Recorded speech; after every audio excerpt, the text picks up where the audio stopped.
Hi, you all. It's Miss Wilson, getting ready to go over reading for the week. I hope you all had a great weekend and you're ready to learn a little bit about leprechauns. So, this week we're going to be working on something called close reading.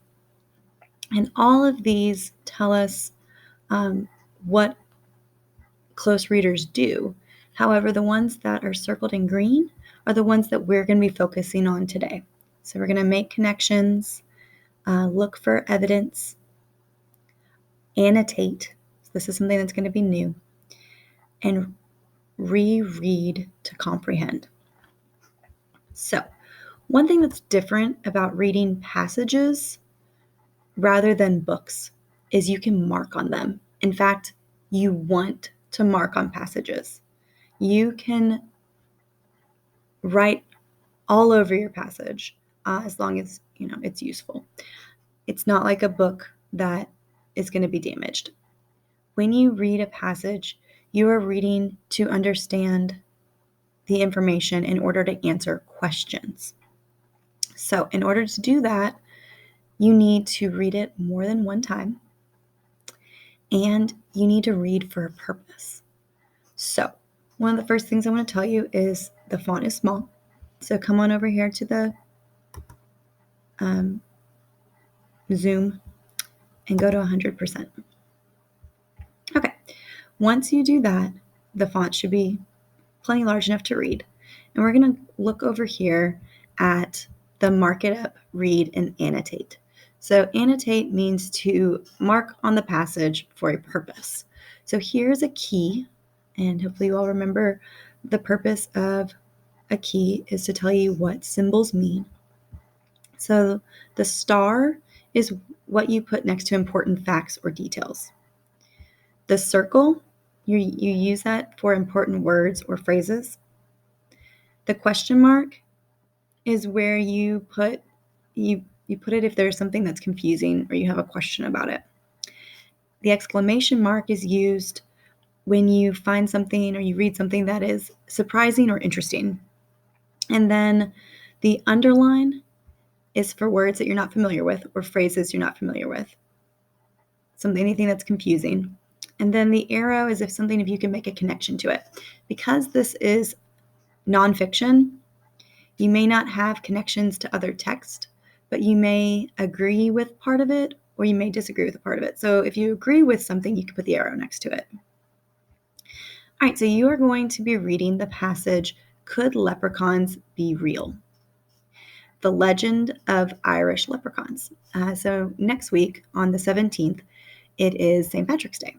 So we thought it would be fun to do a little bit of reading about leprechauns. So like I said, you are going to be reading this passage more than one time. In fact, you're going to be reading it 3 times. The first time you read, you're going to mark anything you notice using the close reading symbols.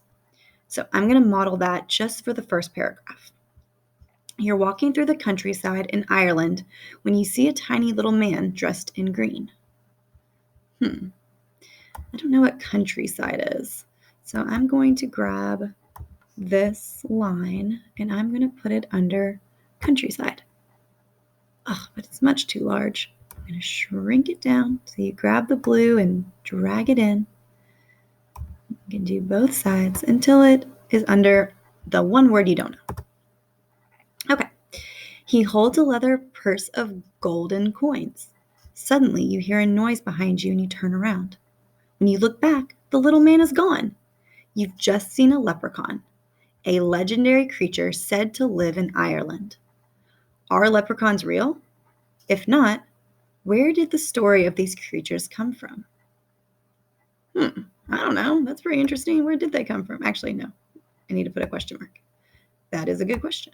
Where did they come from? I've never considered that.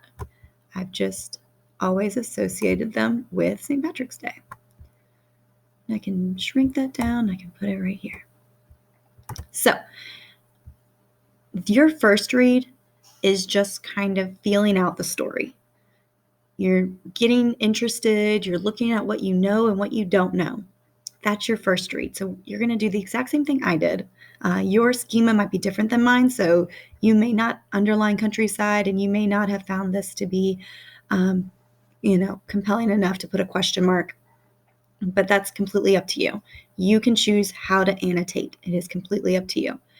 After you've done your first reading and you've annotated the entire page, then you're going to do your second reading. Your second reading is focused on the main idea and the key details. So what is the story mostly about? And what did the author tell you that supports the main idea? So one way to think about the main idea is to look at the title. The title always tells the main idea, the heading, I should say. So leprechauns, the main idea is leprechauns. So anything they tell us about leprechauns are the key details. So that's what you're going to be paying attention to in the second reading. Then the third reading, you are going to go back in the story to find the answers to these questions. So on the next slide, you have 5 questions. Double check that it's 5. Yes, okay. So what is the passage mostly about?